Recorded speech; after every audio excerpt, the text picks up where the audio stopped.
to Fiacre Studios here, and today we are, sorry, my map is a bit out of whack. You can't see that off screen. Anyway, so yeah, we are back with session 2 of Fortress of Avernus, which is my solo D&D actual play of, well, not of Into Avernus, but using that as a sandbox, which is where we got this map from.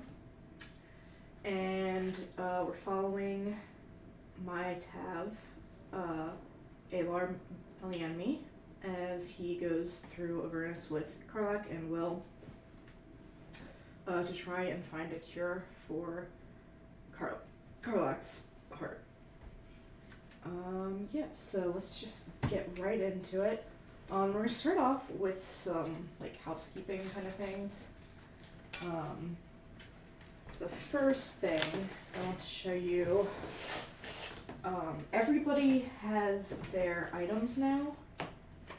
They are, I ended up just doing them in pencil because I didn't feel like dealing with moving text around in Clip Studio Paint this week.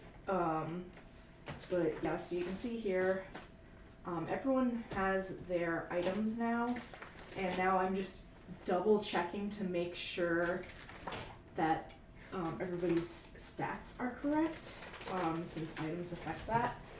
So, I'm going through, I guess I'll just add to whatever's there, so I don't have to go and look through and all my books again. So let's get Aelar's sheet out. And let's start looking at his items. So, Revivifying Hands, +1 to Strength 6, okay. So,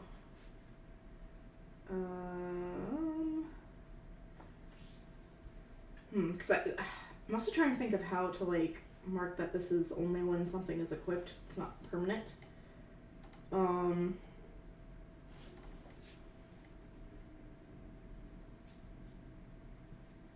guess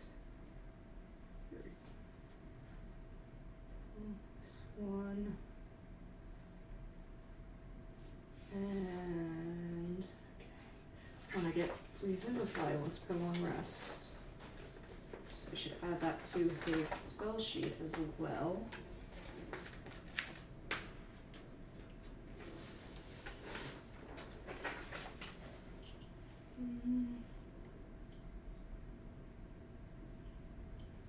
I actually need to get some tissues. I will be right back.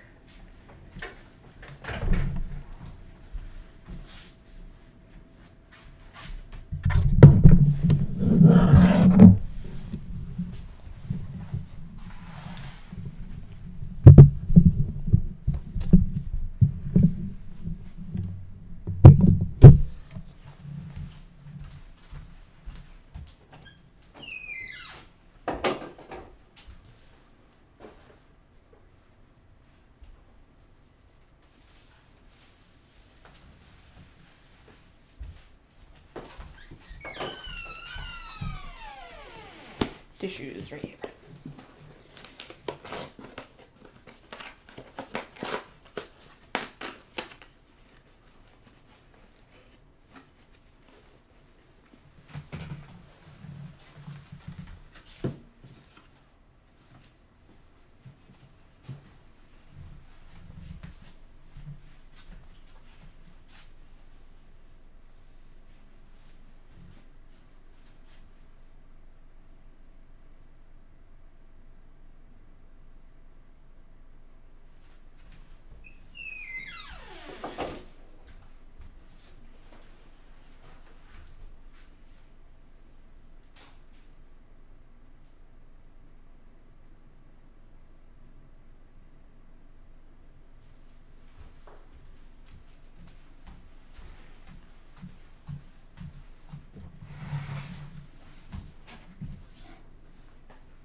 Let's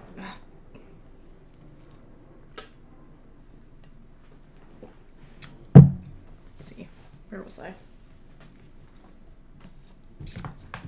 Oh, I was adding Vivify, which is already on here, but I actually... And I don't have a way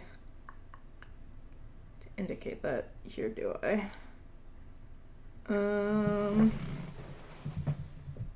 I guess I can just write it next to...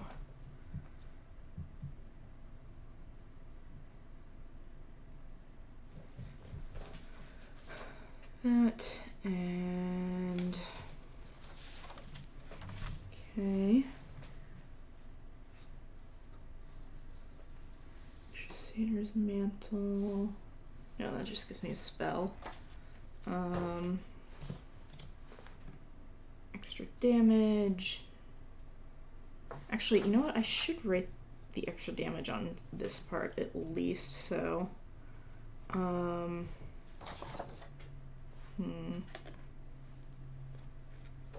Yeah, maybe I'll just have, like, my attack modifiers here, so...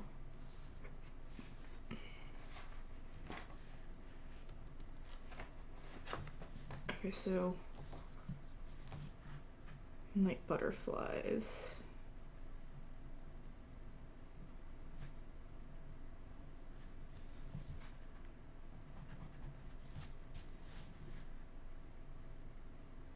You know what? I'm just gonna draw it. Okay. So...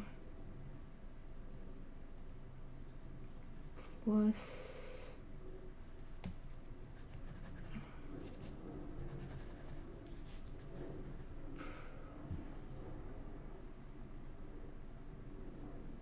psychic, then 1d6 psychic when target flees. That's once per long rest as well.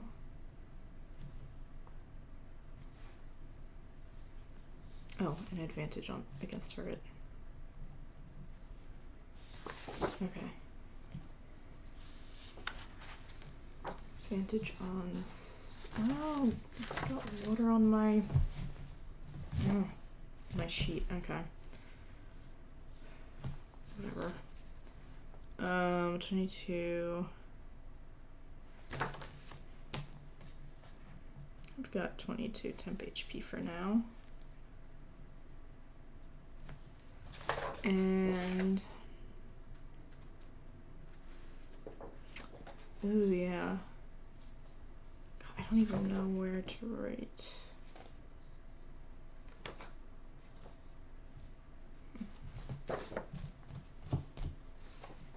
Well, I'll just have to remember that damage reduction. Let's see.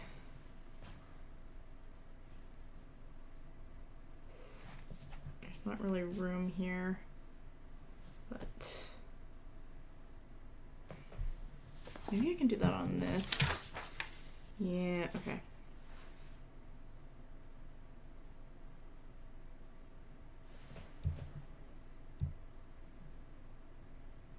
No, that doesn't make sense. Advantage on spell. There just isn't room to write this. Okay. Well, I'm gonna have to look over all this information again when I'm making my like overview sheets.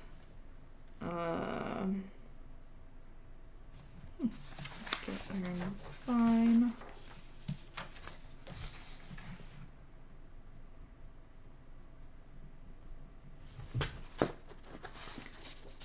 Oh, and I get +2 to AC.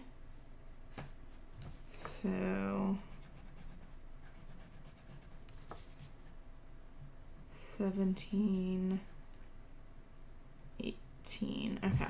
Same in wild shape and normally now. Oh, that's cool. Disintegrating Nightwalkers.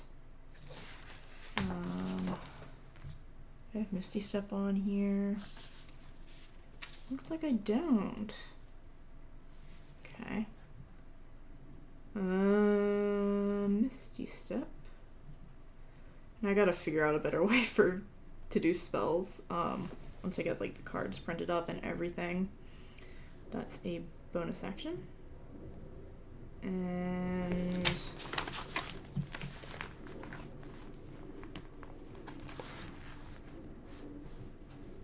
just verbal components. Cool. And I get that once per long rest. Wow, it's tiny. Maybe I'll do it here.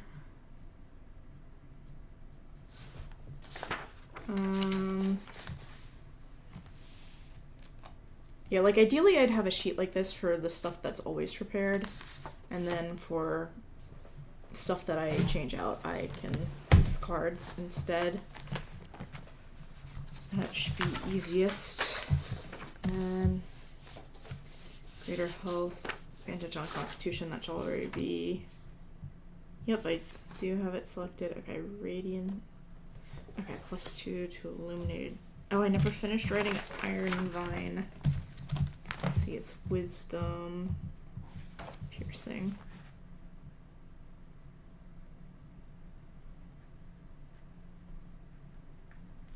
And when hit with melee, and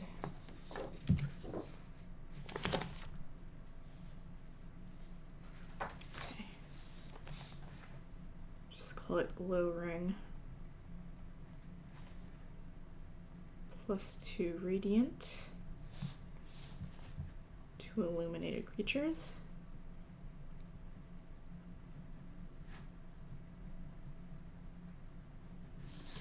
And okay.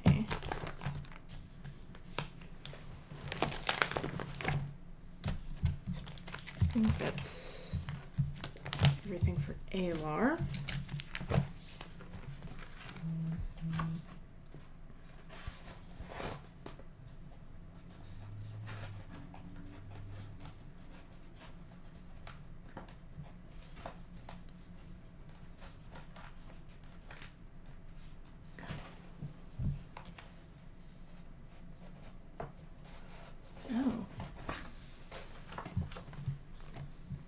Actually, this is wrong too, so Constitution.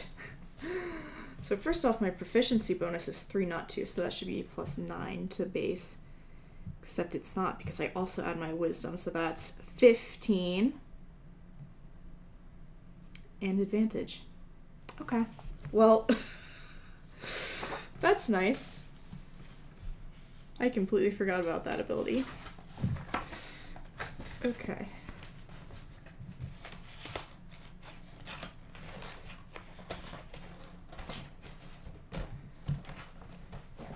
Come on. The eraser shavings get like inside. Okay.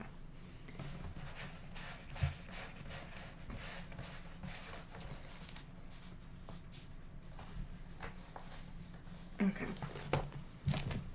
Now, oh, my spell sheets. Oh, I also need to actually write his spell slots. So that's something I forgot to do. What level are we? We are 7. So we should be maxed out on like 1st and 2nd level, yeah?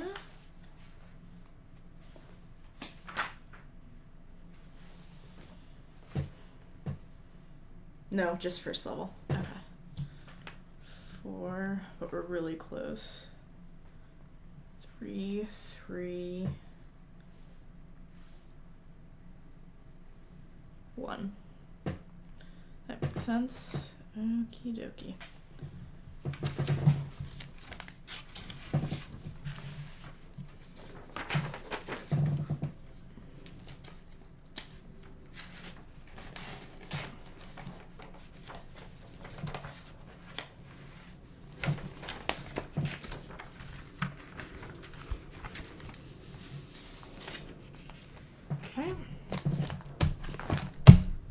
Karlach's turn.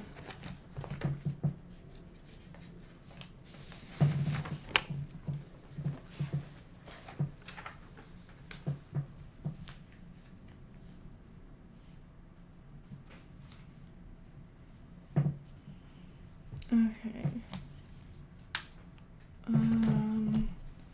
Also +1 to strength saves, so that is now at 11.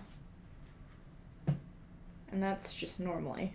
It'll be 13, I believe, during rage, so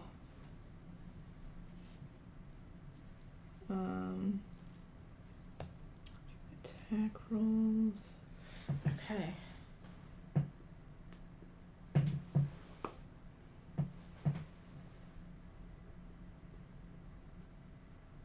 Mask of Soul Perception. That's +2 to all attack rolls and initiative and perception checks. Okay, that's a lot. So, initiative +2. So that's 16 initiative. What? No, that makes no sense. What? 14 initiative. Why did it say 14 before? So that would be 2 normally. So it's a 4 now, I think. Okay, that's fine. And perception.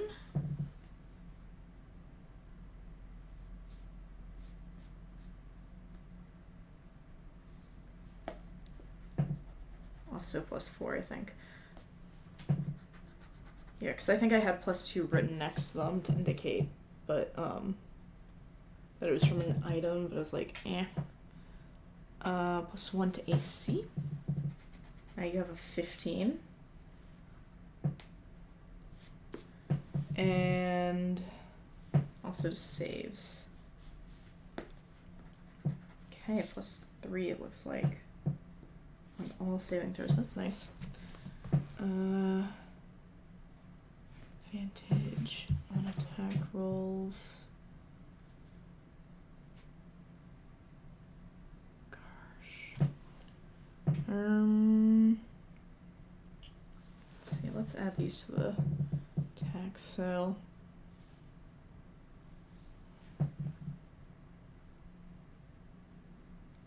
Two times. Okay, I should see.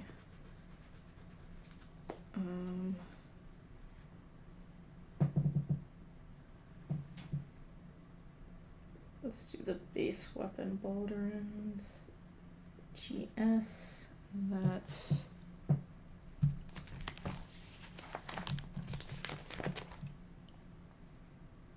D20 plus strength, which is +6, so no, plus proficiency bonus, so that's +9 to hit.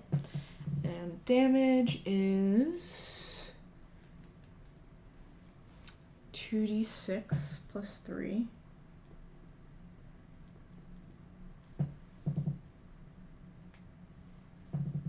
+2 strength, okay. And it deals, okay.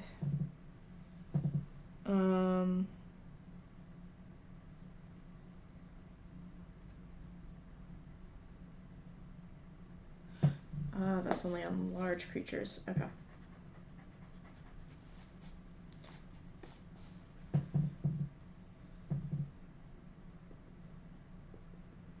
Giant Slayer.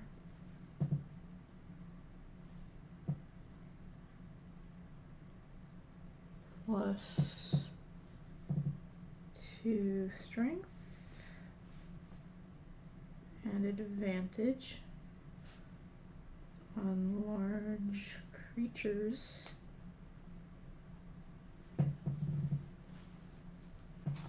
Giant form. Okay, that's +1d6.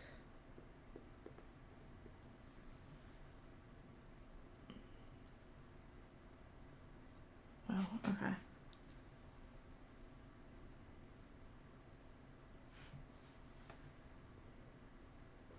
another one I gotta track.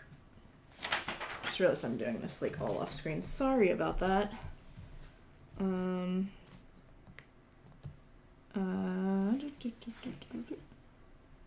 already have advantage on strength saves, but not checks. Yeah, I'll just add the temp HP, not HD. That's confusing. That still looks like a D. And topple the Bigfoot. That's another one. Oh, these are short rest, not long rest abilities.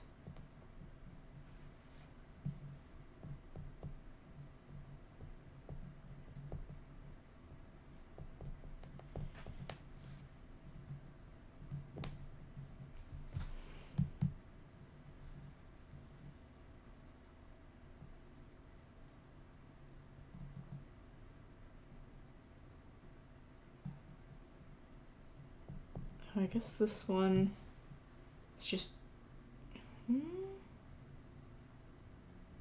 plus. Okay. 2D. Okay, so it's a 2d6 plus PB slashing. God, this is impossible to read.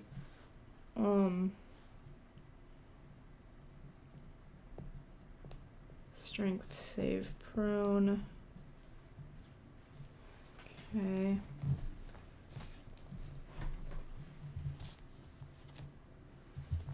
Man, you know what? Maybe I'll write it like around the HP. Like -2 to incoming damage. Man, I wish I knew this last week. There's some stuff that Wyll has that literally means he can't get crit, so he shouldn't have died last week, basically, but it's fine. Ooh, okay. Exoskeletal endurance is con piercing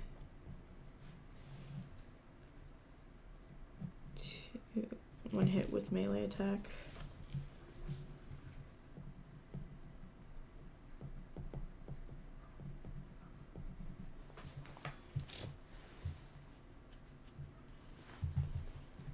Brutal leap.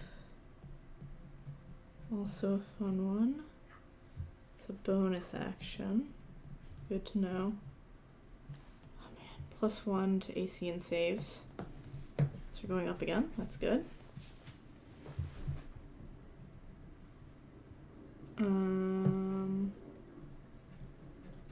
+4 for saves. Okay.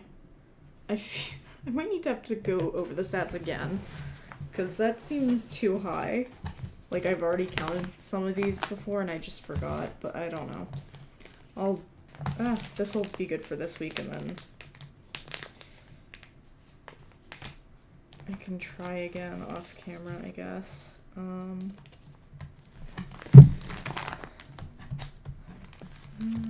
Okay. Yay, you don't have any spells that I have to change. Okay.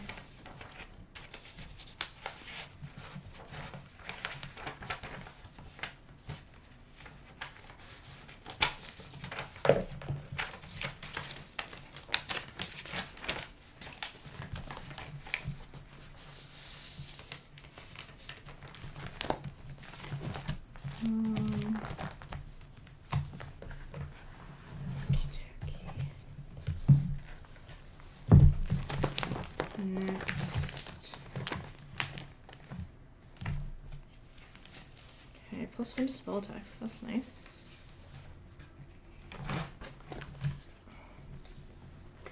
Oh, and spell saves.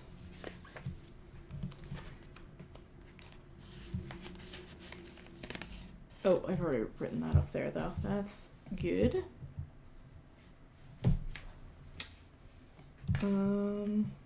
Wait, no.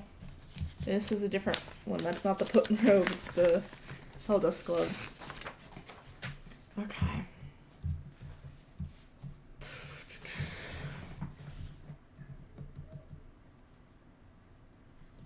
So, 19.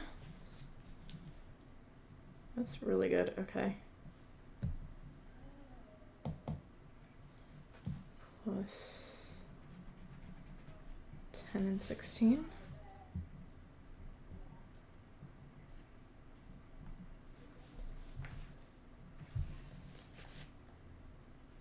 And strength.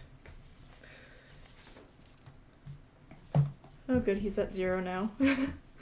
Instead of -1, that's fine. Saves against spells, on the other hand. It's 2.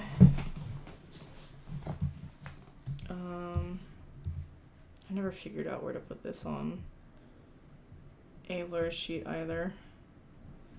I don't think.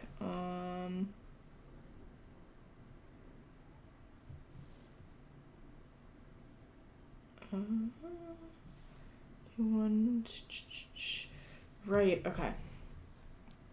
Infernal touch. Damage 1d6. Fire or necro.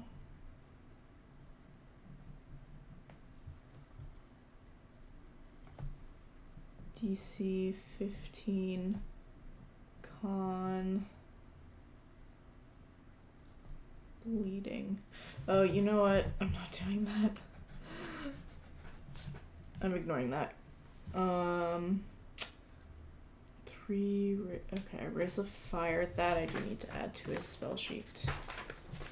Which, this is actually a cantrip, which is insane. 3 raise of 60 feet. I have to write that here too.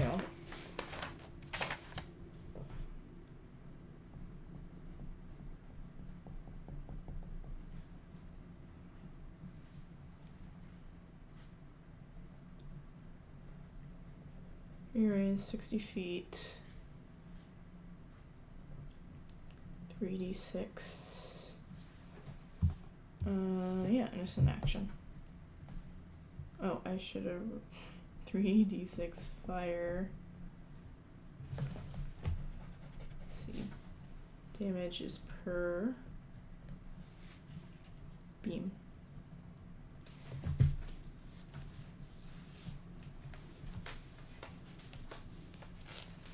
Elemental orbit, elements.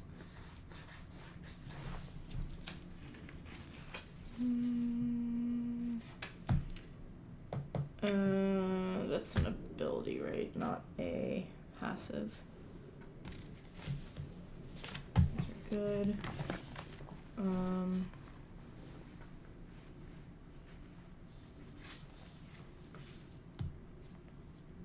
Ring of Protection plus 18. How does Wyll have the highest AC, I swear? Okay. And +1 to all saves.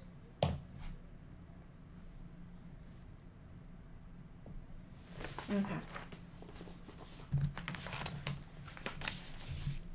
I mean, he does need it, because, like, as we saw last week, he does not have a lot of hit points, so high AC is good for him.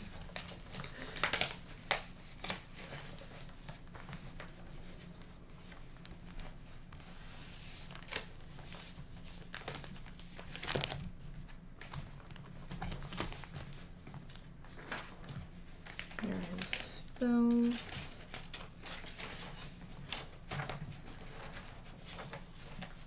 So I don't... Oh. I'm gonna check his spell slots. So he... Let's see. Only has... Well, no. Well, yeah, because he's at an odd level. or when he took his paladin levels, so he should only be like sorcerer 6 for spell slots, which means he has okay, he has 1 less than Aelar. He doesn't have a 4th level spell, basically. 4, 3, 3. And he didn't use any last encounter, which is going to be helpful.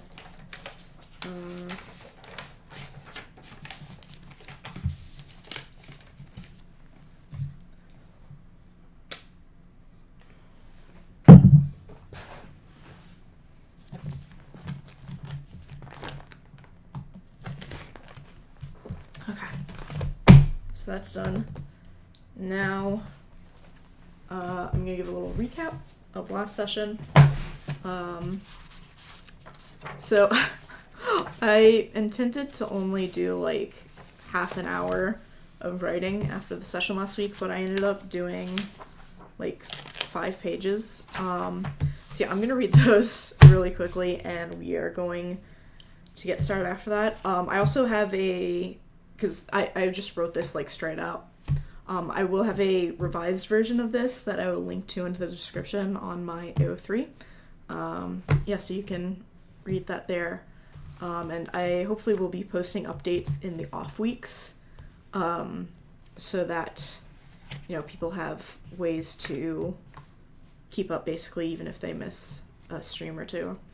Yeah, so our first session was from the 17th of Tarsak to the 27th. Yeah, so I'll get started. And just for the record, this is like an in-character diary from Aelar's perspective.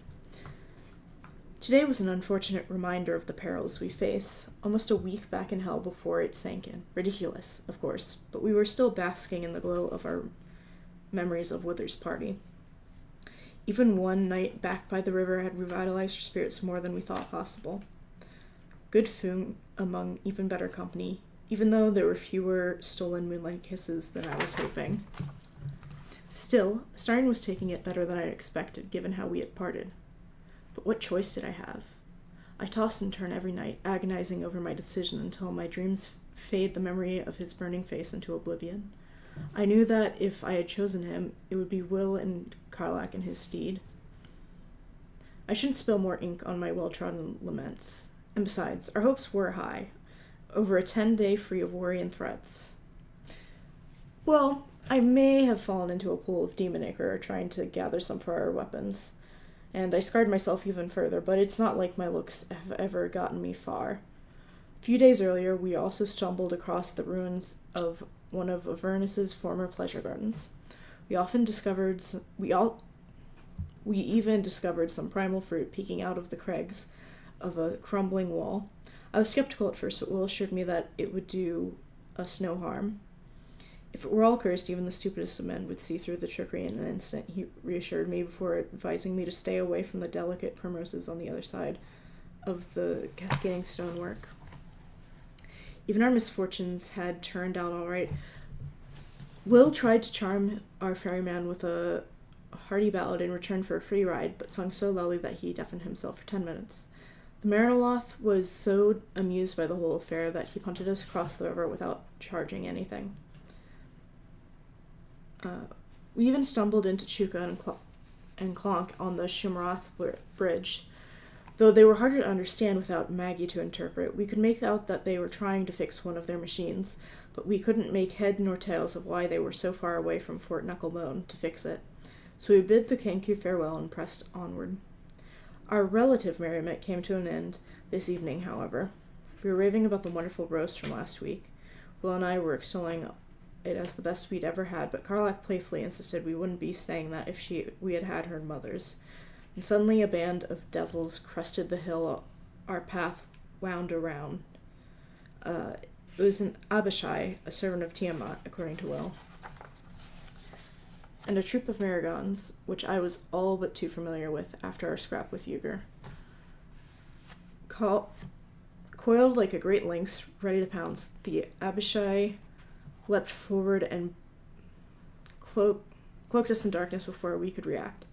Wyll and Karlach ran out to attack the infantry, but I was trapped with the creature.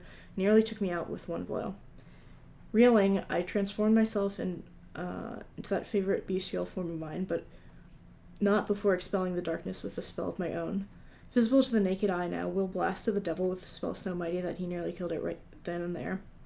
The Merregons, loyal to their master, descended on him with such great fervor that he died in an instant. Karlach had vanished, whisked off to what I later learned was the ethereal plane, and I knew I had to flee if I had any hope of escaping. The threat of death is nothing new to me, but nothing terrified me more in that moment than the thought of having to trudge my way back out of the hells all alone without a guarantee of survival. Karlach returned after only a moment, a swirl of metal, flesh, and bone, until she secured our hillock for the resurrection. She held Wyll so tenderly that while I cast the ritual, I could not help but feel a pang of jealousy, but I made my bed and I must lay in it. Pinning this journal tonight, as I keep watch, I can tell neither of my compatriots have slept a wink. We won't be able to make it far tomorrow. I would convince them to make camp here for another day if I knew Karlach would stay still for that long. I doubt we'll make it far, though. So there we go. That's what you missed last week on Glee. And I should set up this week as well. So session 2. And in the real world, it is the 7th of September. What page are we on? 4, 5, 6, we're on 7. Okay. I am going to add a tracker this time for how much time has gone past. I don't remember where I'm going to put it though. Or not remember, figure out.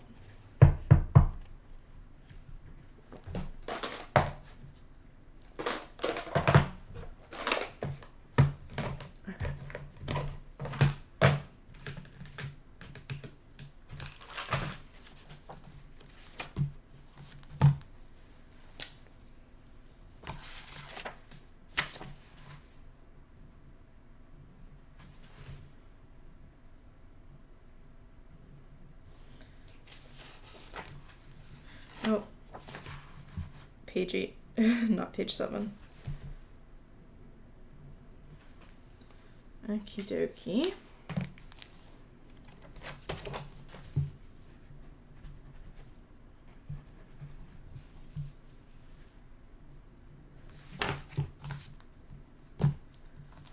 So, next day would be the 28th of Tarsak. I think that's how you say that. I don't know. I'm not an expert in pronouncing Forgotten Realms lore. 27th. We're probably going to run over into the next month, so do that and put the real life date again, which is September 7th.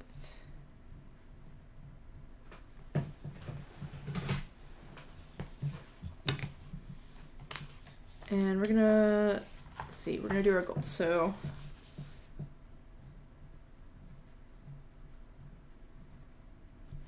and I think I can put the, probably don't want to run into this margin, because then I'll have to deal with making the date really tiny. So that's probably not what I'm gonna do. Instead, I'm just gonna make, see, let's do, I guess I can make a little box here and then do like 1.5 inches. That seems like a good width to me. Wow, that is not straight at all, but that's okay. And I'll write my goals now. So we're still heading to Fort Knucklebone. Hopefully we can get there today.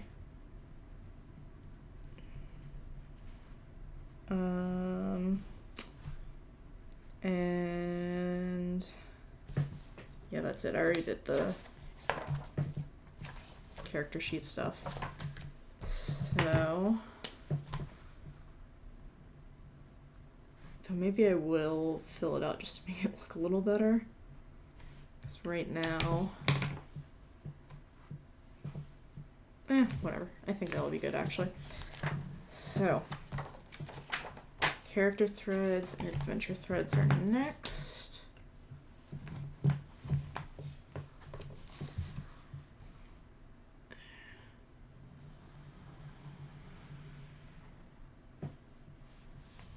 This is one I do need to measure, so 4.5, so that's 2.25. And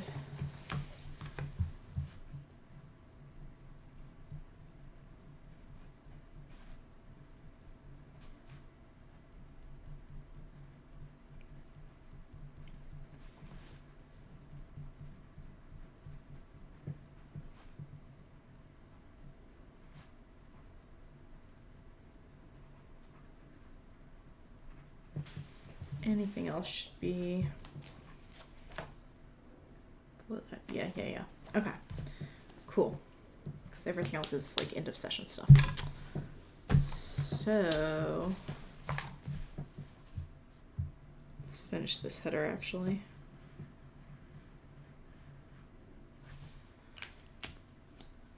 There we go. Now, okay, so I think we're gonna start off. First off, I'm gonna say Karlach and Wyll did not get the benefits of a long rest, because like I mentioned, they were up all night. And Aelar can, like, I think he can get it just because he is a elf, so he can, that's one of his abilities, right? Is trance, yeah.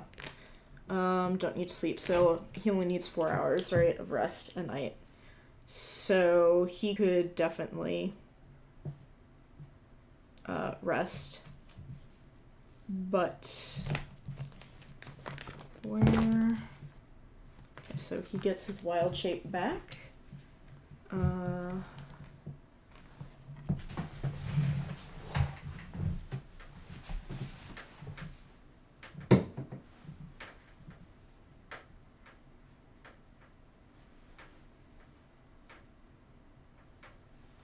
Sorry, getting my tissues so I can erase stuff.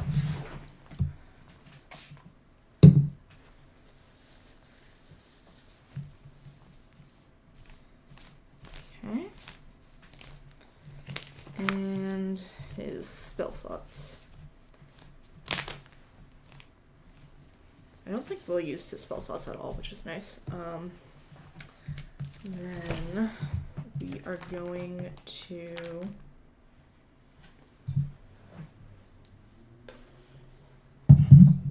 do something else.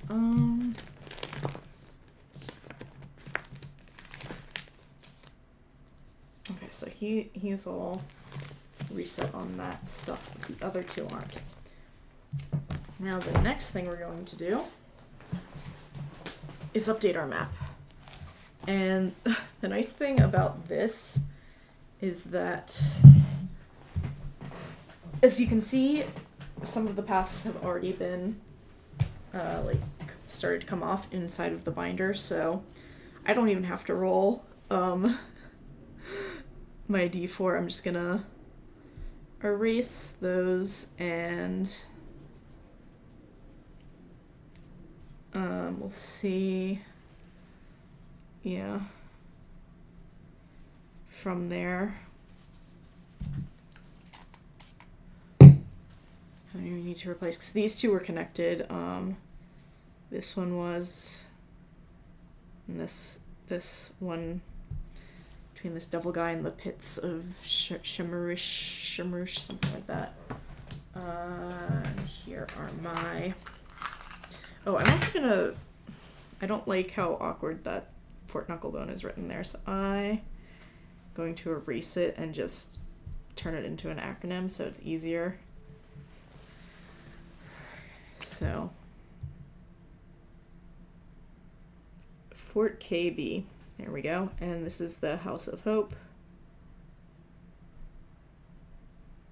And that one I will write out because it's short enough. And okay, so I'm gonna say everything should have at least one connection. 1,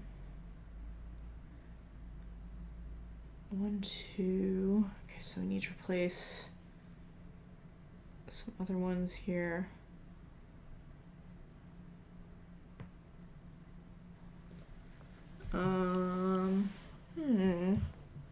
Done 2. Where are the other 2 gonna be?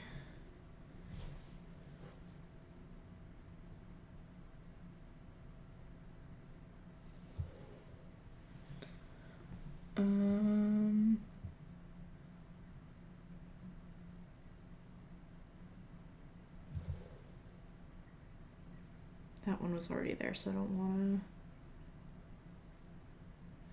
Let's do a long one here. Okay, cool. So that's good. And so we were like on our way to this little devil guy last time.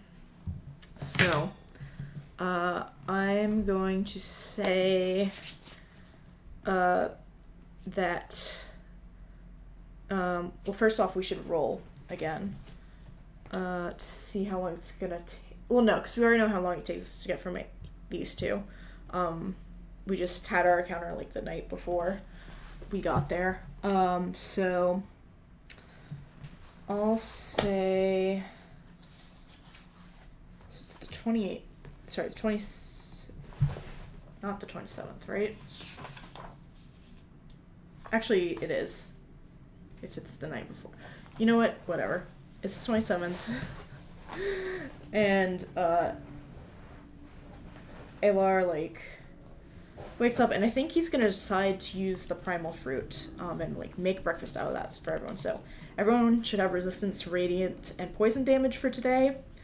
I don't know that's going to come up, but the fruits are about to expire soon, so I'm gonna say they do that. They each have 1, so they'll have 1 left over. So I can find the page in here. Yep, so we've got 1 fruit remaining, and one of them will have to eat it tomorrow because it's expiring after that.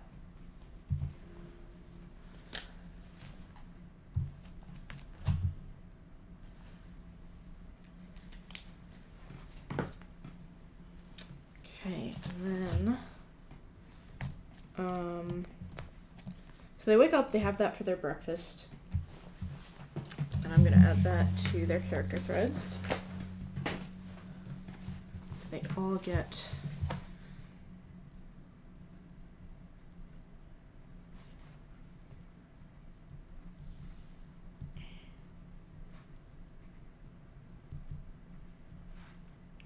resist.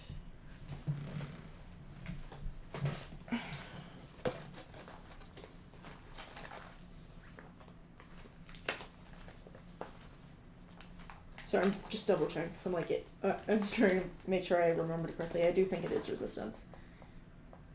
Yeah, resistance, and they all feel a little uncomfortable. Like their skin is prickling apparently. Radiant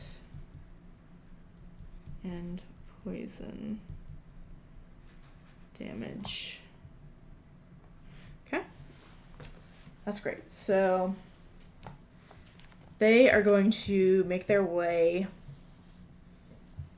to this area here, which again doesn't have anything written for it, so I have to completely come up with something. So I'm gonna say that this is like some sort of statue. It's huge, and I don't know, it's got a reputation of being evil somehow. I don't really know how, but I think they're gonna try and give it like a wide berth, just to make sure they don't like, anger it in some way. And I'm gonna roll an encounter die. So let's get these out. Need a D8. Surely there's one D8 in here somewhere. Yes. Okay. 5. So that is nothing happens. Yay. Cool. That's good. They're safe for the day. But now we need to roll the die for getting to Fort Knucklebone to see how long it's going to take. And so we're going to say it's 2d8.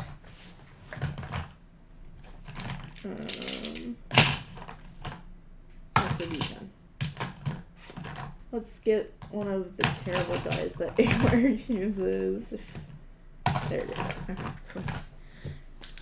Okay. So that's 4 days to get to Fort Knucklebone from there. Okay, that's not bad. Not bad. I'm gonna say... Oh, and we get to roll another encounter die. Okay, 6. Nothing happens again. Great, okay.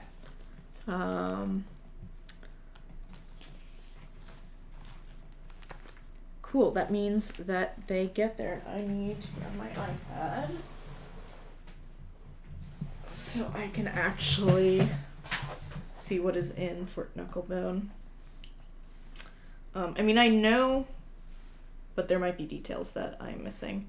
Because that's where we are headed. We are looking to find Mad Maggie because she knows some stuff and can help us. Into Avernus.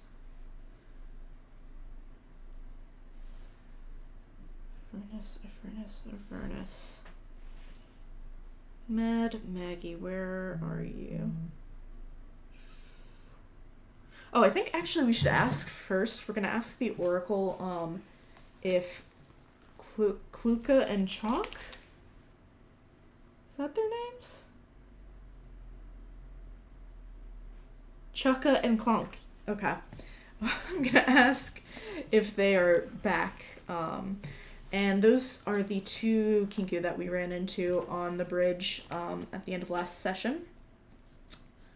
So...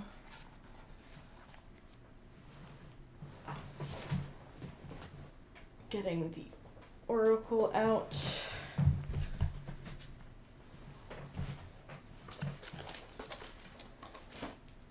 Or not getting it out, but looking at it so I know. Where is it?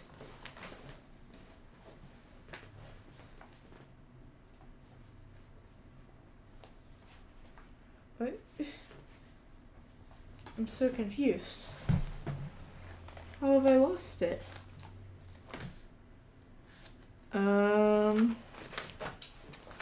That's weird. It's not in my binder, which, like, I took out those sheets, I know. But they should be here.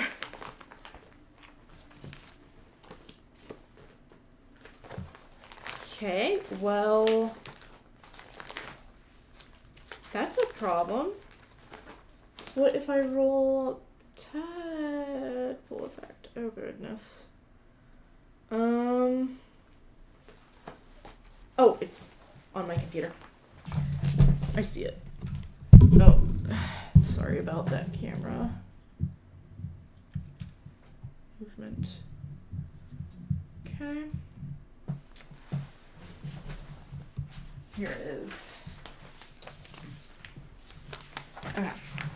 So we need a D6. Here's one. Okay, so our Chukka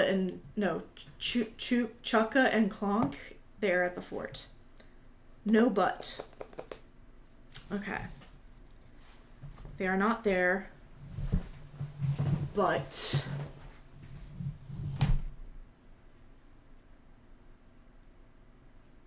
I'm reading. Okay, we'll say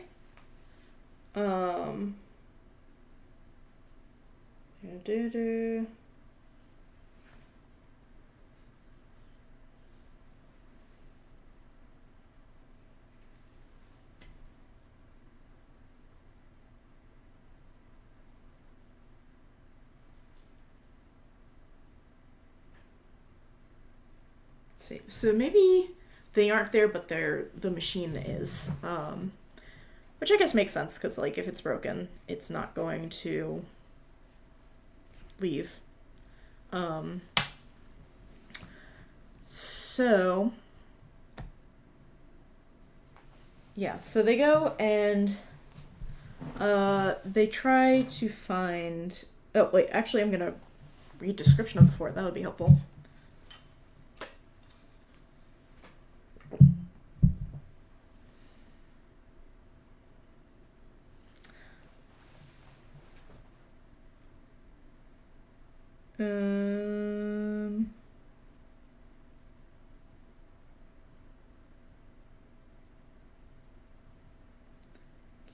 So we enter the fortress, and the area is enclosed by a rampart littered with trash and mechanical parts, some to put together in a way that resembles a vehicle.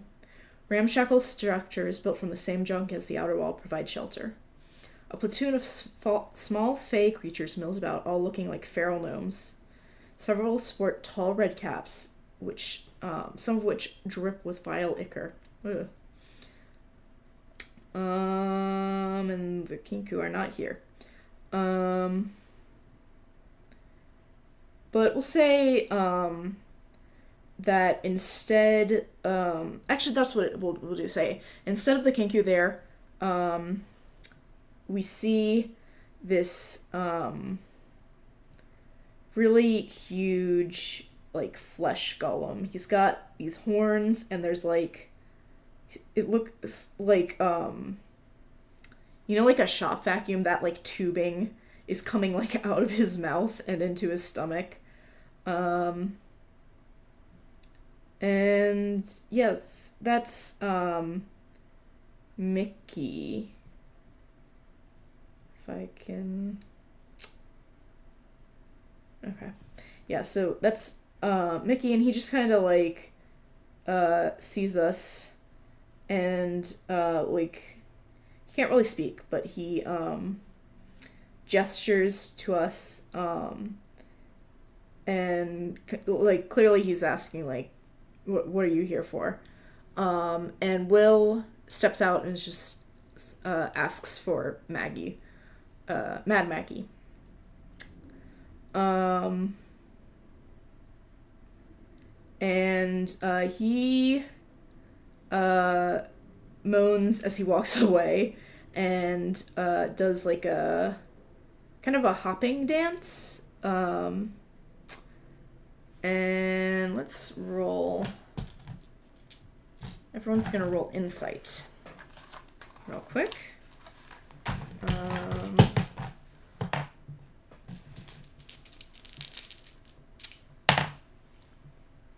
Getting my d20s out for everyone.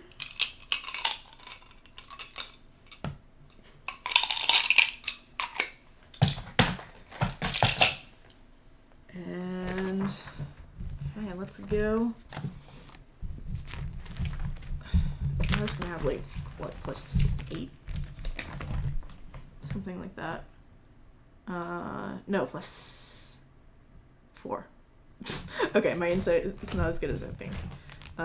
So I'll write that down.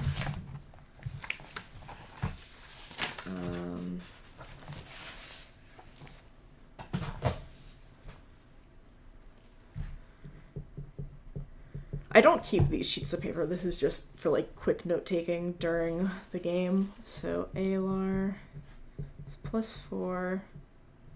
Karlach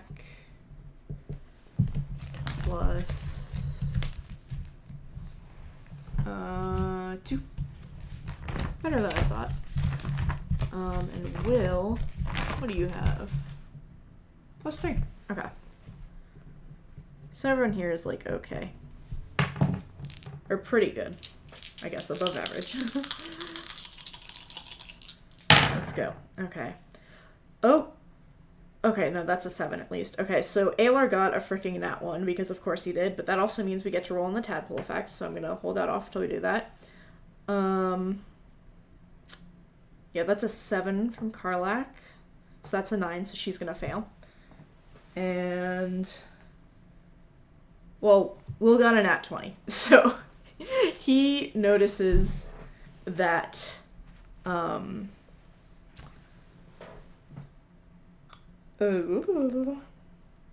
sorry.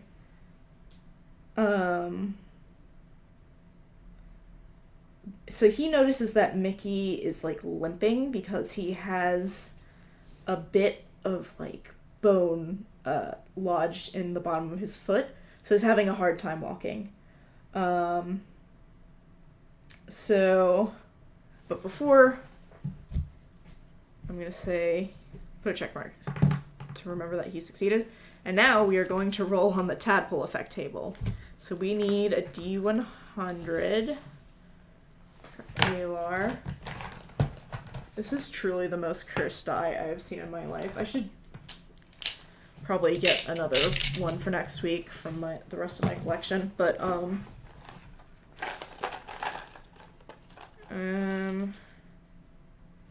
let's see, D100s. Here's a D20 and a D10. Awesome. Okay. So we're rolling this twice. So the duration is going to be 60. So that's for 1d4 turns. Okay. So whatever it is isn't going to last long, at least.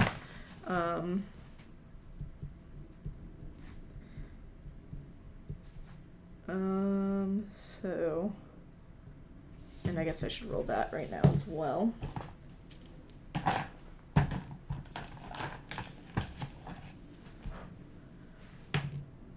3. So that's 3 turns. And, okay, let's roll again. Let's see what this effect is. 52, okay, so that's going to be on the back. I really need to get some extra art to put on these, because I couldn't figure out how to format it so that the next column just started here. I don't know why. 52. Gain 1 level of exhaustion. Okay, that's... Okay, so... I need to look up what the new rules are. I don't... Let's see. Let's go. PHB 24 exhaustion rules. And I'm going by the new ones because I know they're a lot simpler than the original ones.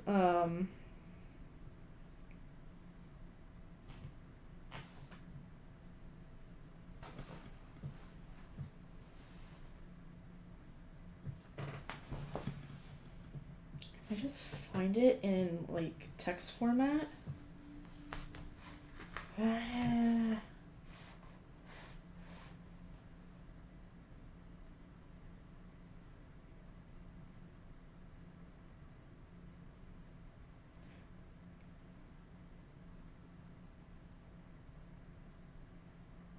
Backgrounds I don't care about. Show me freaking exhaustion, please. No, I don't. Okay, minor rules changes. Is it there? Okay. You have a link.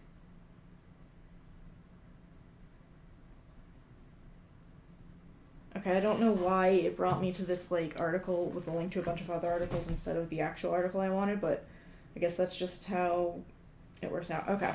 Anyways, so 1 level exhaustion. Disadvantage on ability checks. That's going to be relevant. Because Aelar is going to try and make a medicine check to help Mickey. So, let's see.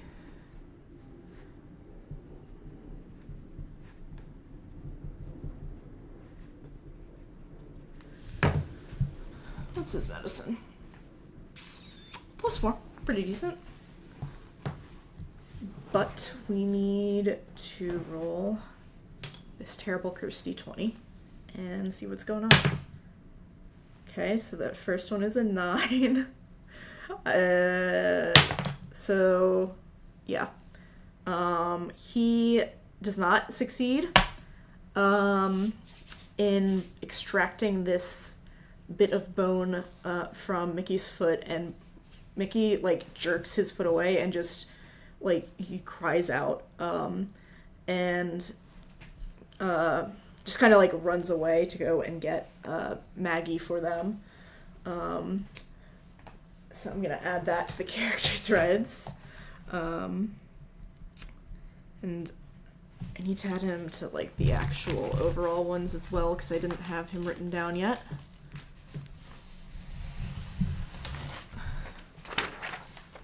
It's Mickey, the flesh golem.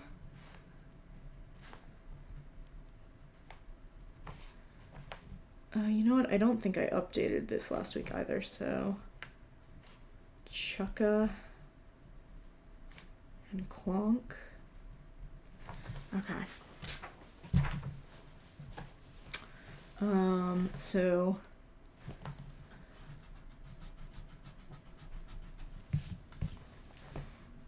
Aelar fails to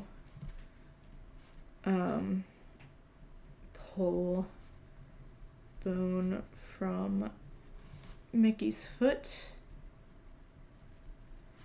and I'm gonna say he's got a more negative feeling towards us because of it. Cool. And now that that's done, Maggie's gonna come out and she is going to let me describe her for you.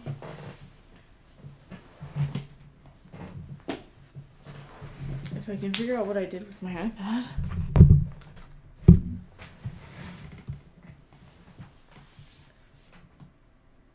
What the heck?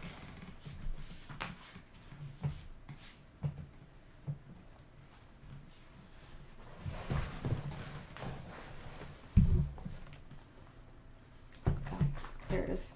It's inside of my binder, of course. And now going to deleted the page that I was on. That is no, I didn't. Oh, Firefox has Windows on mobile? I didn't know that. Okay. Very interesting. Anywho. We are not in the right section, are we? Okay, now we are. I was just scrolled down really far down. And she's about half the height of Mickey, who is very tall. He is like, probably like 10 or 11 feet tall. And she's like hunched over. She's got this headpiece that has like horns, and tilted back, but also like a kind of mohawk of spines, like bone spines. And she's got these like red goggles that she's got pushed up, and an owl bear kind of brooch for her hood. And her pauldrons have like spikes, like invertebrate with spines on them, and or ribs, sorry. And also little like bat wings. And she's she comes up and like greets everyone.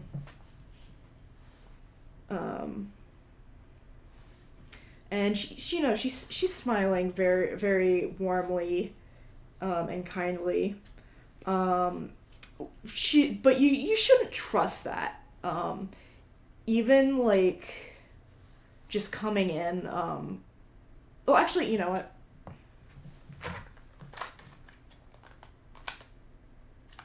Where? Well, no. I'll say this. I'll say Karlach knew her before when she was, you know, working for Zariel.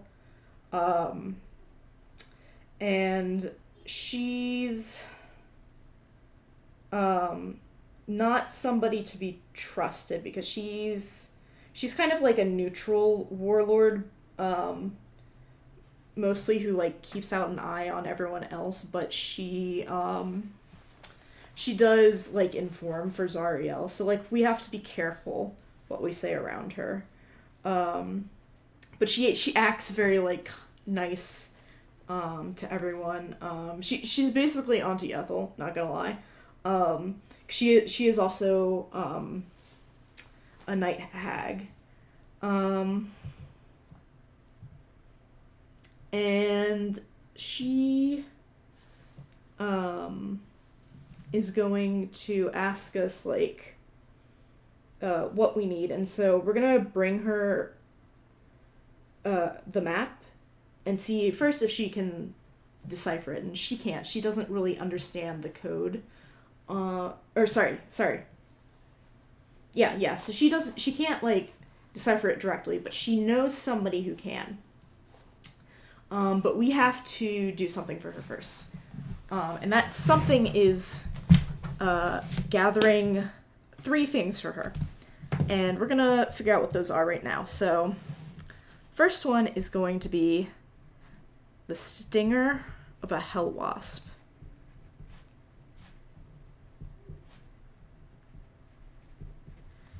The second thing is going to be the horn of something that I need to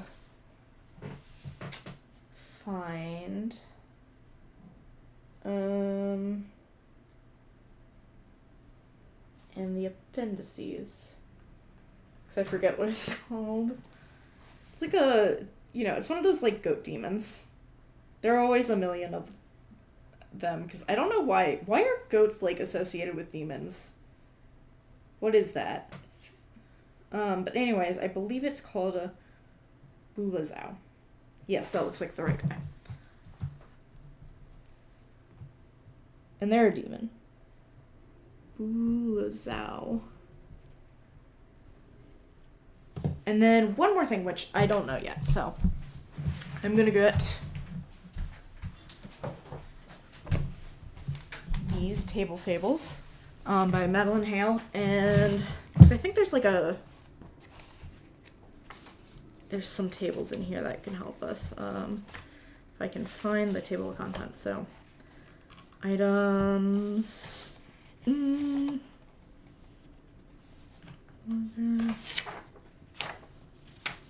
No, let's do.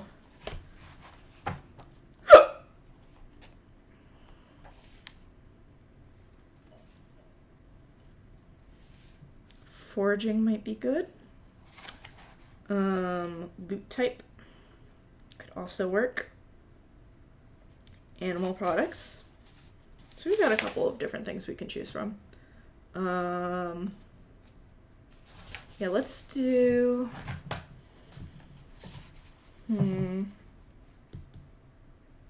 Let's do foraging. Since the other two are like creatures. So 31.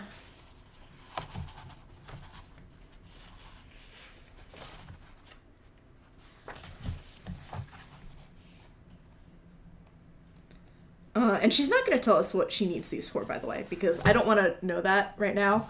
That's something we can determine at the end of this quest. Okay, this is not as fun as I thought it would be. I thought there would be like a potion.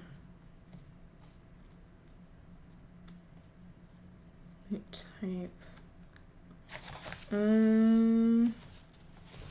55.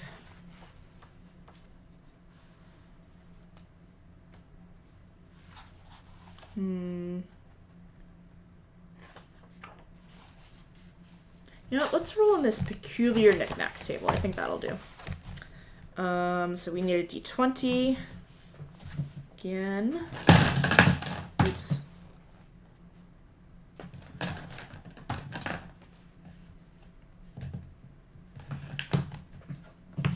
Okay, not those d20s. We're getting this one. So that is a natural 20. A dried hoof, the stump sealed off with a golden cap. Okay, that's very particular. So I'm gonna add this to our adventure threads. So, okay.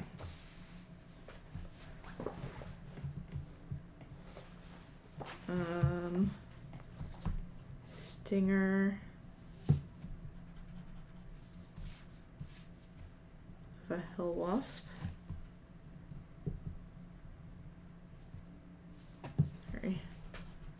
Probably makes more sense if oh my goodness, I have like no room. I'm also going to turn on my lamp. This is getting dark out. There we go.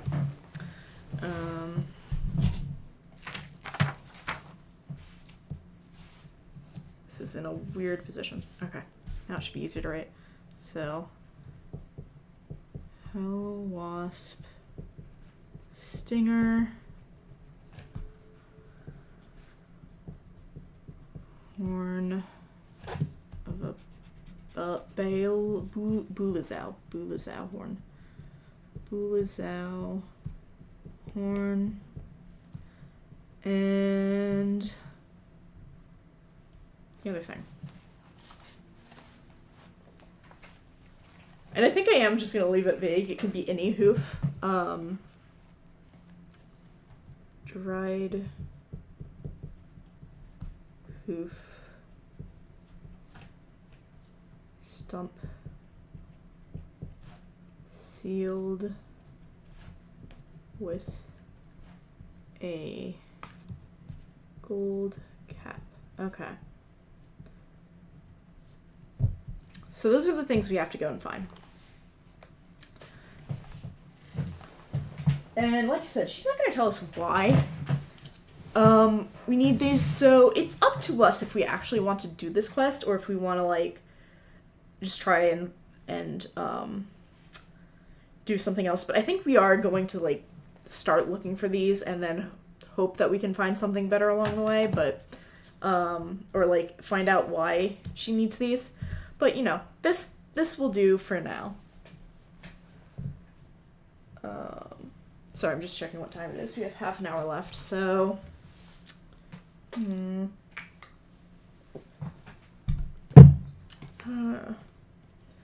is impossible to use this water bottle without spilling everywhere. Okay. But... now... I think for the rest of the session we'll just stick to Mad Maggie's camp. Since there's not a lot of time left. Oh goodness. Dropping my pencil all over the place. I'm gonna see what else is in camp. There's some other people here. Oh,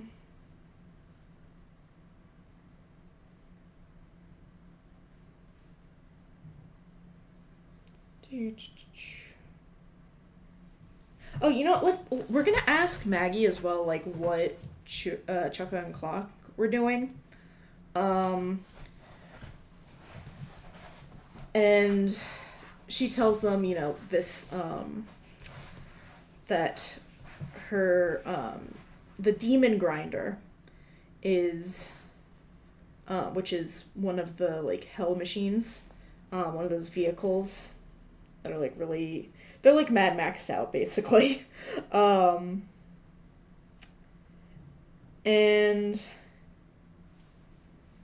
I think, Karlach's gonna inspect it. See, cause I've, cause this is part of, like, her Rune Knight thing, where, I think she, like, started to learn some mechanics from, Damon, however you say his name.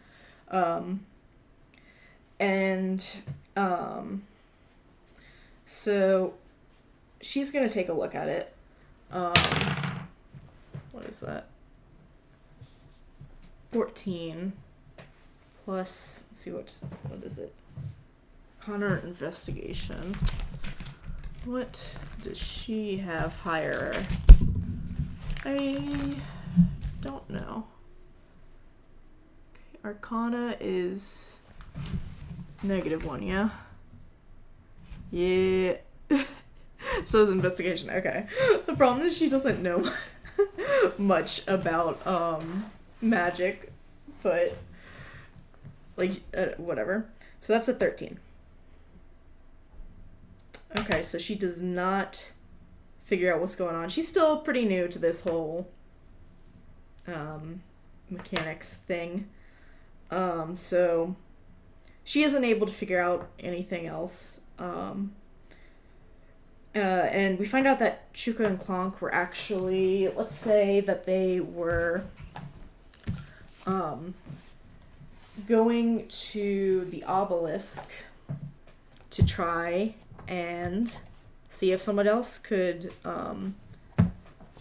help them fix the thing. We'll say there's another mechanic there, so I'll add that. So Chuka and Clonk were searching for a mechanic.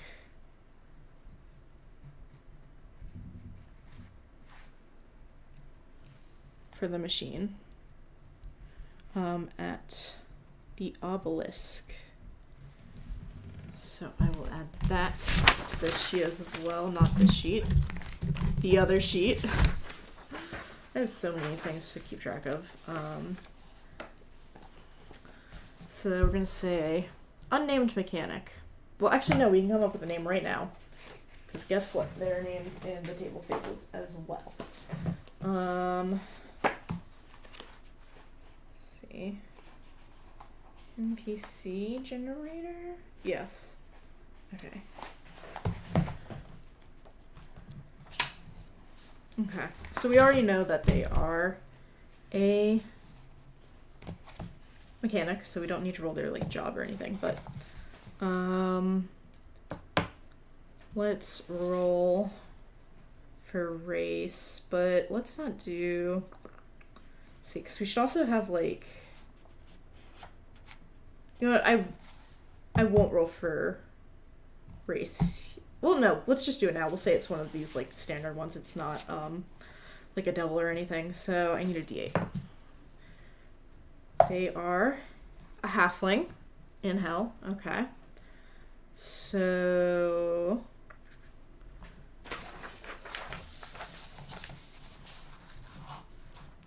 halfling, mechanic. What gender are they? If only I had a single D4. There's one. 2. So they're male.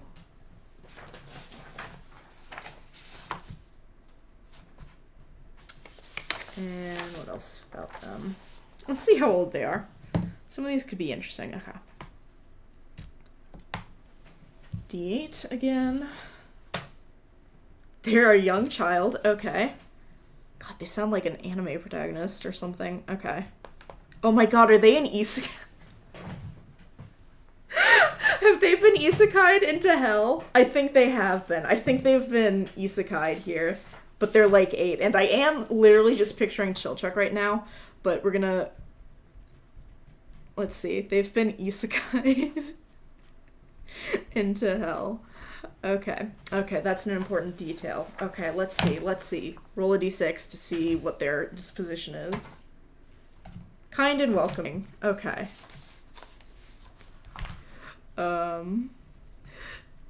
That'll be good to know. I guess I could have rolled this later, but it doesn't matter. Okay, D10.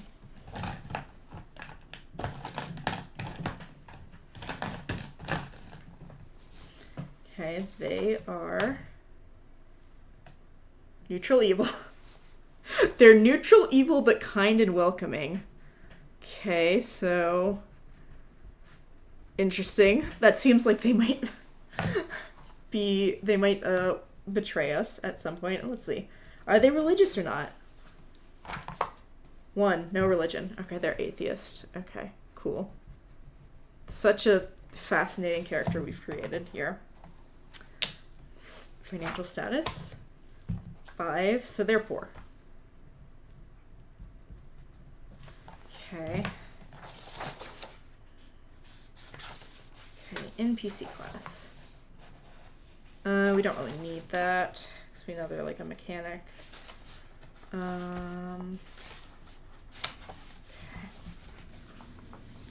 got on D100 here.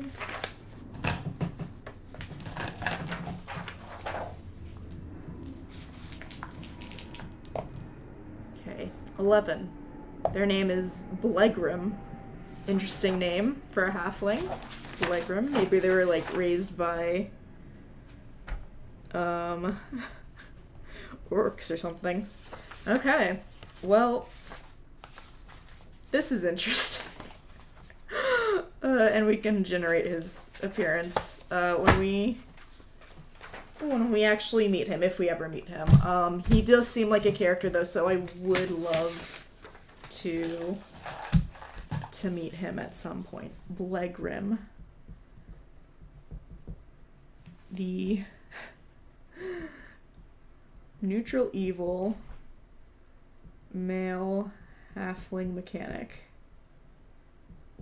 And we'll say he's like 11. Okay, that'll be fun. Just gonna make a note of that. Isekai atheist. Isekai forward atheist. This is fun. This is fun.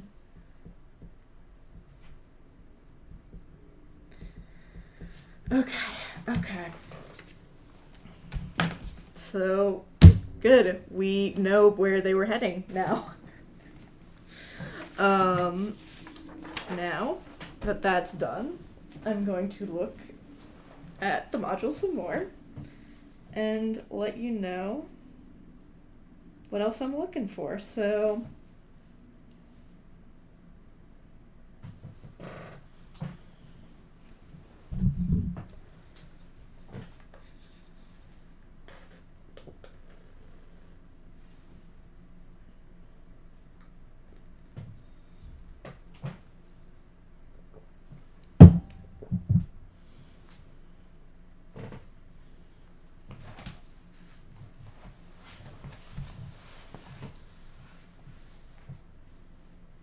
okay.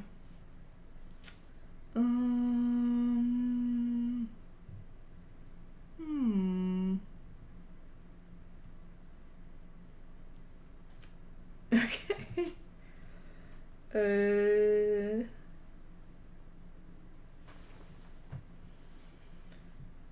There are a couple of other characters in this, so let's see. So I think they're gonna Karlach is gonna like start the conversation with Barnabas the Flame Skull.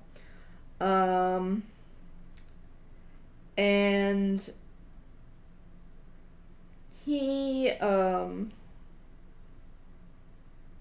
he's not like a bad guy. He's a damned soul basically. So he was taken as like payment basically from like Mad Maggie took him as a form of payment from a wizard who killed him. And he's just gonna start talking with Karlach. And he's kind of embarrassed because he didn't want to tell Maggie about it. But she, yeah. And he's been bullied by some of the other members of this camp, who are red caps, which are the little guys with the red caps that I mentioned earlier. And one of them hit him in the jaw with a loose gear, and he's lost his tooth now. And one of them ran off with it. He says it's Grubba. And he wants the characters to help him find this missing tooth, and points out Grubba. But he's not actually sure that it's her. Because they all look the same to him, apparently. Okay, well then. So, we're gonna go and talk over to Grubba first. Grubba, in quotation marks. Yes, to find out who has it. Okay. We're gonna question them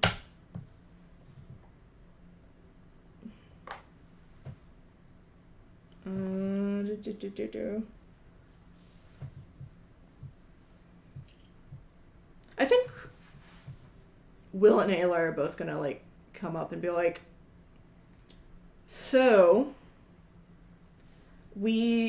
cause they're both kind of like mediators, I think. Actually, no, well, I'll say it's Aelar in particular, who kind of comes up and is like, well, I heard that you have been, I think he's gonna treat the Redcaps like children, basically. Be like, so I heard that, you, Barnabas told me that you guys have been mean to him and you've stolen his tooth, and is that true? And we're gonna roll something. That persuasion, probably? Yeah, I'll roll persuasion. Okay, 9 plus... Oh, right, you have a -1 right now to charisma, so that... I forgot about that. Okay. Charisma. Normally he has, like, +1. So persuasion is normally +1, but it's not. It's -1 right now. So that does not succeed. And I'm going to say, because it's below a d10 as well, that the Redcaps get mad and actually attack him. And there's going to be 1d4 of them according to this. So, in addition to Grubba. So there's 3 total. Okay. I don't have anything printed out for the Redcaps right now, so I'm going to reuse these from last week. And let's get character tokens out. Okay, I'm going to say, yeah, this looks about right. Maybe, like, these 2 were off in the corner. The rest of these are here. And I'm going to draw in, like, let's see, we'll say that there's, like, a wall, like, here. That's, like, the junk wall.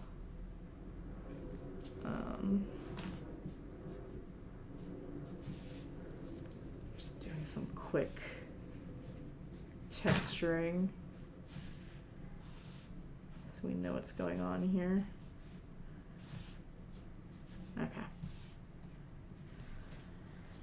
And maybe some, like, barrels.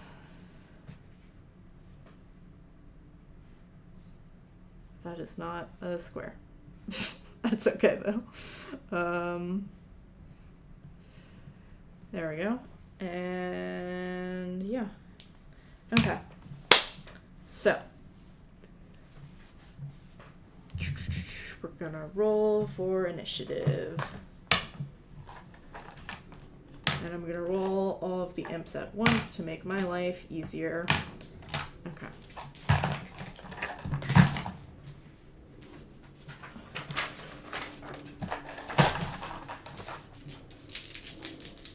And I think this is gonna be a non-lethal fight, for obvious reasons. Okay, now Aelar can roll. Got initiative on the frickin' Redcap fight, but whatever. Okay. So I should really have people's initiative written out. And I'm realizing now that I don't have...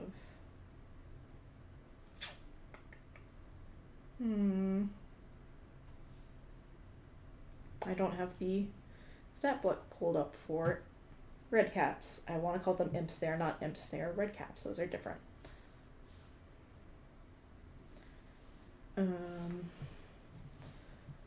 And since we don't have a lot of time, I might just do, like, 1 round of combat and roll an intimidation check. See if that gets them to stop being little annoying. Okay. I just realized I don't need to look it up. I literally have the book in front of me, but whatever. I don't... Okay. Red cap.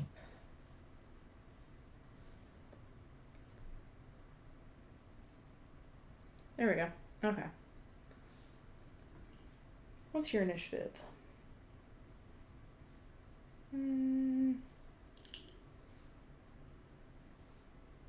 Dex is +1. Okay. And what are they proficient in? Nothing, I think. Nothing that matters. Okay. So they have +1 to initiative. So they rolled a 4. So that's good for us. Red caps. And I'm going to do it same as last time. 1, 2, and 3. Okay, so they got a 4. 7. Let's see. Aelar's initiative. It's hard for me to see with this bright light when it's dark out. Okay. Initiative +7. So Aelar got a 20. Should be here. And Karlach 7 + 4, so she got an 11. Not bad. And Wyll is a 17 + 2, right? Oh. Apparently I forgot to write his initiative. What is initiative? I have to look up initiative. Okay, I'm gonna write it down on his sheet so I don't forget it next time. And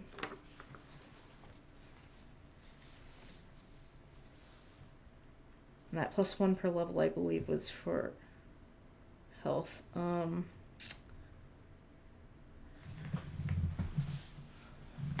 PHB right here, I believe. No, I don't. It's on the bed, isn't it? Yes, it is.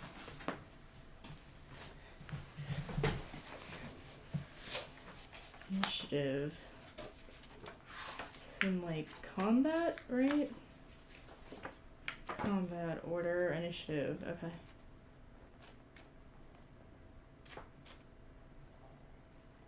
One more. Okay. How do you calculate initiative? Why isn't it here?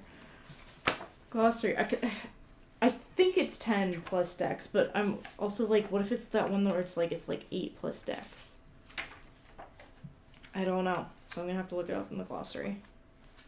Or maybe I should just Google it. Actually, that's probably gonna be faster.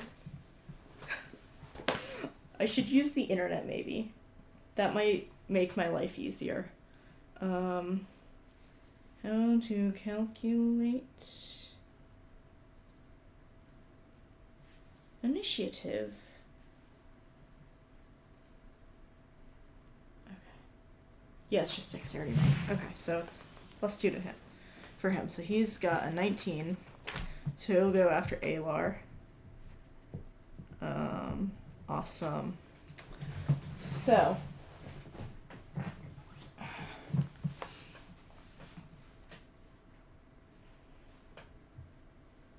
red cap isn't going yet. You know who is going? Is Aelar, and I'm gonna put Wyll back where he belongs. And I'm just realizing now this isn't a grid. But that's fine. It's I don't think it's gonna be a lot of movement in this fight.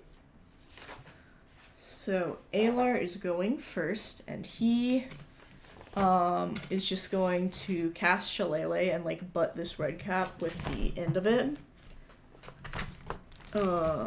With his glaive.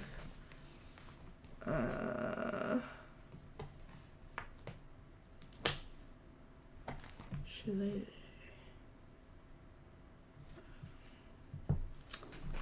If I can remember. Wait, actually, do I have Shillelagh prepared? Surely I do. Sorry, I've been doing so many builds lately. I'm like, who has Shillelagh? Okay, he does. Yeah. Because I have doing a nature cleric build for Shadowheart and BG3 right now, so she's got Shillelagh there. So that's what I was getting mixed up. But great news is that he does have Shillelagh. Bad news is I need to look up what it does again exactly, because I don't have a spell card yet. Let's see what the bonus is. Shillelagh. 5e.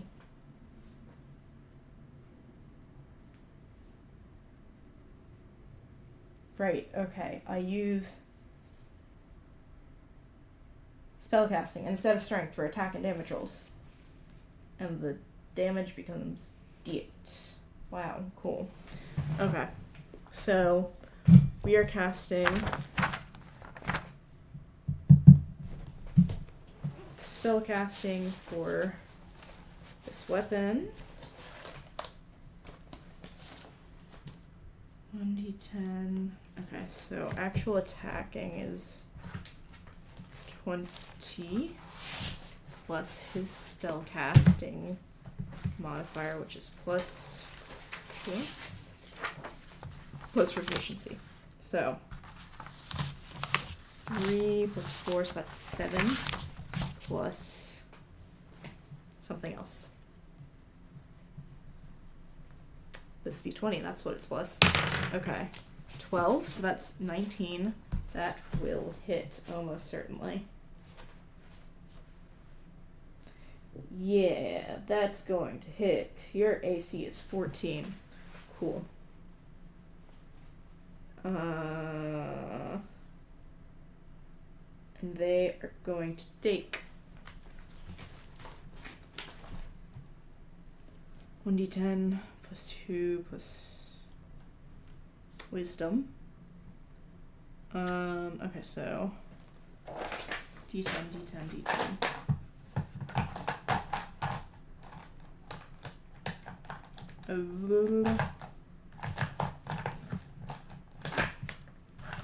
There we go. D10 plus 2. Okay, and a d4 of radiant damage as well. Okay.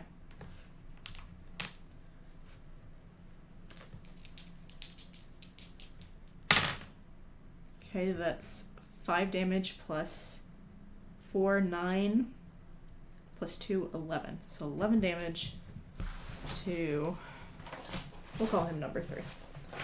So they all have 45 HP. Okay. And now it's Will's turn, and I think he's gonna move over to this one. And he is going to probably just hit with his sword. So we're sticking to non-lethal damage. And you can't do that with spells for some reason in this game. So I guess, ooh, this is just what's going on. Okay.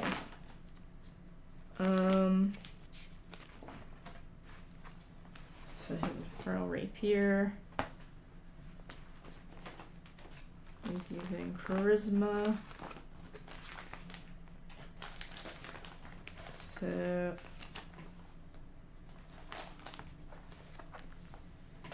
alright, I pulled his sheet out. Okay. That's plus 4, plus 3, plus 7, 2, and 8. So 15. That'll hit. Good enough to hit. And he's gonna do 1d8 plus 2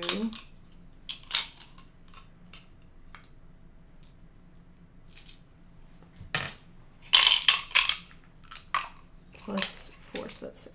So we got plus 6 to this. Wow, okay, that's 14. That's max damage. Very good. Very cool of him. And where's my sheet? Right here. So that's number 2. And we're going to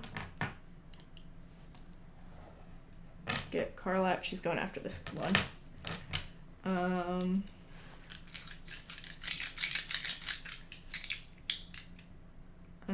She's gonna roll.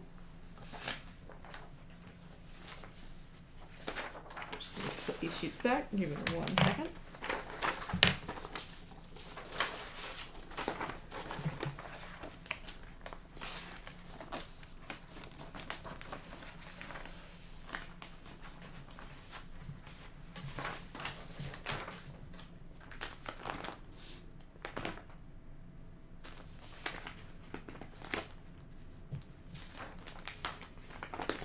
There's her sheet. So her sheet is, let's see, so your strength hit, so +6 plus proficiency, which is 8. No, it's 9. I know how to count. We're doing that. And she's not gonna rage. She doesn't need to rage. Oh wait, I did roll for the thing at the beginning, right? It was 4 days, I believe. So, she does actually have her abilities back, but that doesn't matter. Okay, we're using Baldur's Giant Slayer on these little guys. So +9 to hit. 5 plus 9 is 14. She doesn't hit this one, actually, because that's a tie. Okay. Well. And all the abilities to give advantage are on large creatures that are larger and larger. Large and larger than large? You know what I mean. Greater than medium. Or greater than and equal to large creatures. Whatever. You get the point. She misses, which is crazy. This little guy just, like, ducks down slightly, and she, the sword just, like, swings over his head. But we are going to make a group intimidation check to get it to stop now. Let's see, what do you got? Wyll has 4. Karlach has... I'm gonna say she can use strength, even though she missed. So she's gonna get +8 to intimidation. So 4 for Wyll, 8 for Karlach, and... what is Aelar? 1. Okay, that makes sense. Okay, well, that's another roll on the tadpole table for Aelar. Let's see, and a 5 for Wyll plus 4 is 9. That's not going to do it. 4 plus 8. Also probably... well, no, that's 12. Oh, yeah. So I'm going to say... sorry, not 4 plus 8. 4 plus 9. Because proficiency is 3 now. So she is going to successfully end the battle. Karlach has intimidated these red caps into surrendering, even though she completely missed one of them. She's just that scary. And I'm going to roll one last time on the tadpole table. And then we're going to end it for the session, so. Okay. D100s. Okay. 62. 1d4 turns again. 81. Okay, he's stunned for the next 1d4 turns. I don't know how that's gonna really affect much, but I may as well note it for this session. Let's do some quick notes for this. So they're searching for the guy. Oh, I should put Maggie will tell. It's been 4 days. I didn't write that down. Then the name of someone who can decipher.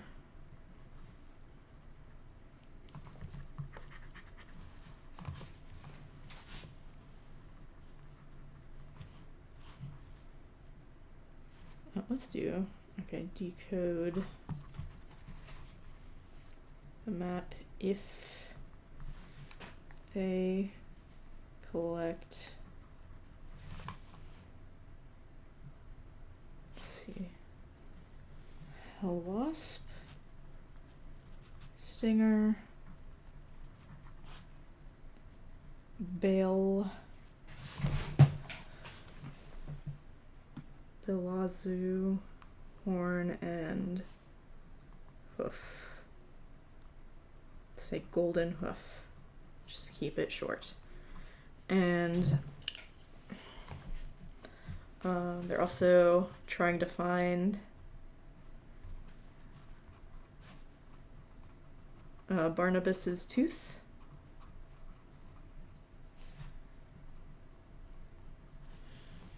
And they fought these red caps.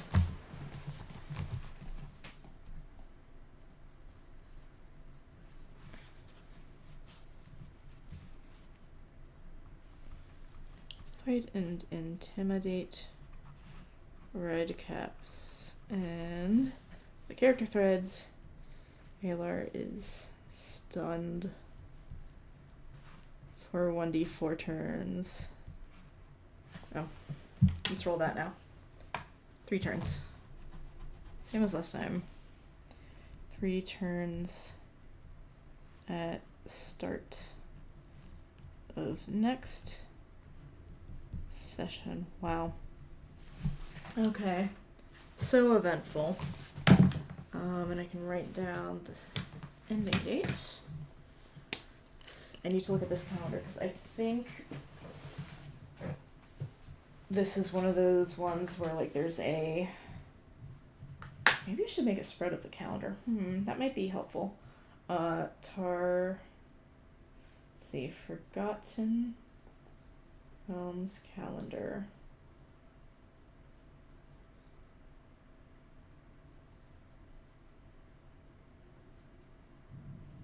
Yes. Okay, so it's green grass right now. Wow.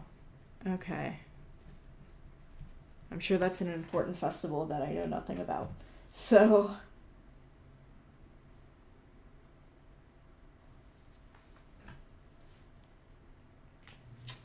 cool.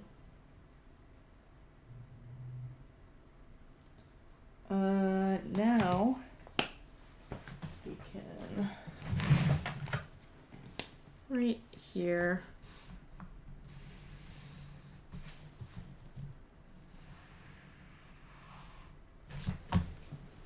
character threads, and this is OOC stuff, so we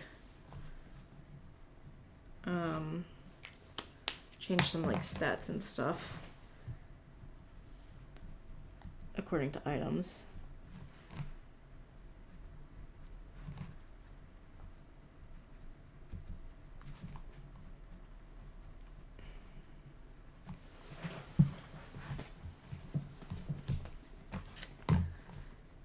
And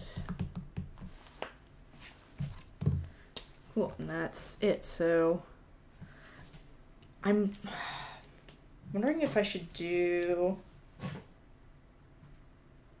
I guess it wouldn't make sense really in canon to do, well, I guess I could do the days leading up to this, so I won't include all the stuff that actually happens at Mad Maggie's, but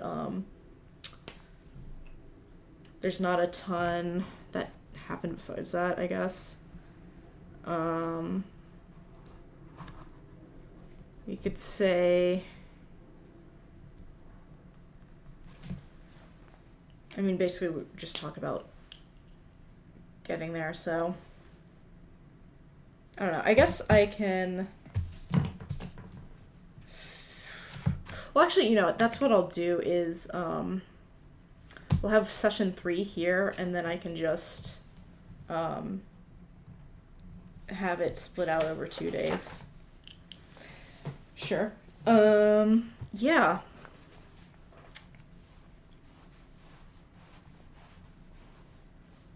Or no, you know what? I'll start writing everything that happened here, and then I can put, so like, do you see how I started this new page, even though there was space on this page?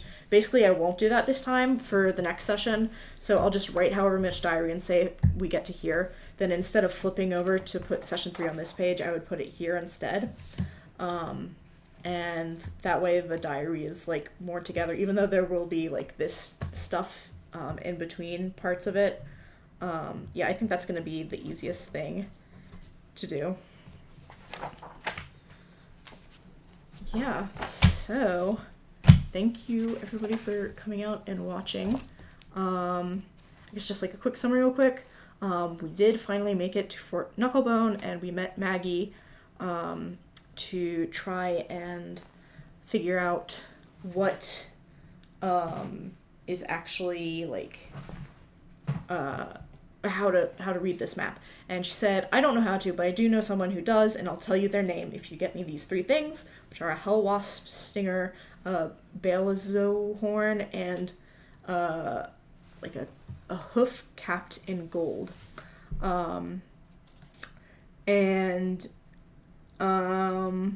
and so Aelar, Wyll noticed that Mickey the Flesh Golem was limping, and that he had some bone stuck in his foot, and Aelar tried to pull it out, but he just had a really hard time from the tables. Like, he was shaking really hard, so he messed it up and wasn't able to pull it out, and now Mickey is like doesn't like us because of it. We also found out that Choka and Klanka are searching for a halfling mechanic to fix their car who has been isekai'd here from somewhere. We don't know where, but yeah. And they got in a fight with some redcaps because they were trying to steal the tooth of a flaming skull back for the skull. Yep. So that's what happened. I will see you all not next week. I'm trying to give myself a little more time in between to prepare, just because there's still prep work I have to do, even though like I can improvise most of the actual game, but as you could see, I still am missing stuff from like the character sheets there. It's just going to make my life easier to run. So I'm trying to aim for 1st and 3rd of every month is when I want to run the games. And eventually I want to start doing a Baldur's Gate run, Dark Urge run, with Aelar. It's an AU. And I will be doing that in the off weeks.